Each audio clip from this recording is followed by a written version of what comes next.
Career निवडताना नेमकी काय काळजी घ्यायला. काल 10वी आणि 12वीची मुलं आणि त्यांचे पालक यांच्याबरोबर करिअर निवडताना नेमकी काय काळजी घ्यायला याच्यावरती वर्कशॉप होता. आणि मी मुलांना आणि पालकांना दोघांना विचारलं की आपण नेहमी डिसाईड करतो की आपल्याला कुठली करिअर घ्यायची आहे, म्हणजे डॉक्टर व्हायचं आहे का, लॉयर व्हायचं आहे का, इंजिनियर व्हायचं आहे का, CA व्हायचं आहे का.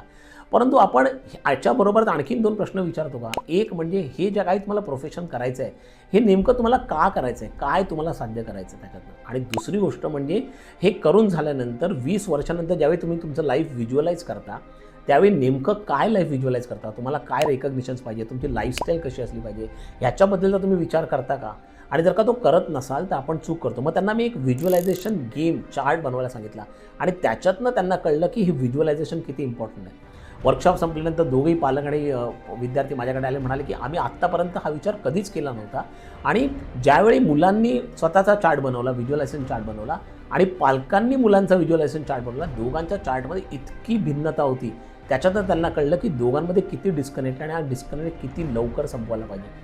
व्हिज्युअलायझेशन करणं आणि आपण हे करिअर्स का करतो ह्याची उत्तरं शोधणं अत्यंत गरजेचं आहे. कुठलं करिअर घेता त्याच्यापेक्षा सुद्धा.